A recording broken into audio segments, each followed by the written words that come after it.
On the ancient use of metals. Around 6000 BCE, 8,000 years ago, people in Western Asia discovered how to use metals. They soon realized the advantage of using metal instead of stone to make both tools and weapons. Metal could be shaped more precisely, allowing artisans to make more refined tools and weapons with sharper edges and more regular shapes than that of bone or wood or rock. Copper, silver, and gold, which were commonly found in their elemental form, although they weren't known as elements at the time, were the first metals to be used. These were relatively soft material and could be easily pounded into different shapes.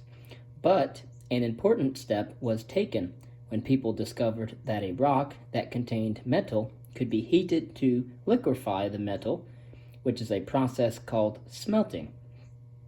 The liquid metal could be poured into molds of clay or stone in order to make precisely shaped tools and weapons. Copper was the first metal to be used in making tools. The first known copper smelting furnace, dated to around 3800 BCE, was found in the Sinai Peninsula. At about the same time, however, artisans in Southeast Asia discovered that tin could be added to copper in order to make bronze. By the year 3000 BCE, around 5,000 years ago, artisans in Western Asia were also making bronze. Again, bronze is the combination of tin and copper. Bronze has a lower melting point that makes it very easy to cast, but it is also a harder metal than copper, and it corrodes less. By the year 1400 BCE, the Chinese were making bronze decorative objects as well as battle axes and helmets. The widespread use of bronze has led many historians to speak of the period from around 3000 to 1200 BCE as the Bronze Age, although this, however, is somewhat misleading, in that many peoples continued to use stone tools and weapons at the time, even after bronze became available. But there were limitations to the use of bronze. Tin was not available as copper was, so bronze tools and weapons were extremely expensive to make. After the year 1200 BCE, bronze was increasingly replaced by iron, which was probably first used around 1500 BCE in Western Asia, where the Hittites made weapons from that.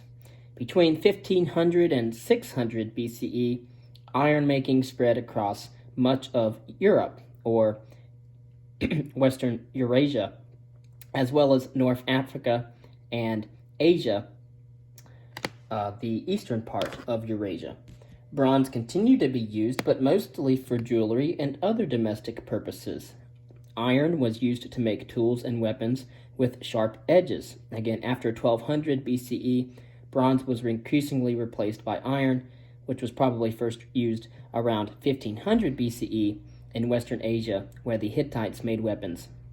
Between 1500 and 600, iron making spread across Europe, North Africa, and Asia. Bronze continued to be used. Iron was first used to make, however, tools and weapons with sharp edges. Because iron weapons were cheaper than that of bronze, more warriors could be armed, and wars could be fought on a much larger scale. Iron was handled differently from bronze. It was heated until it could be beaten into a desired shape. Having worked with iron, I can attest to that fact.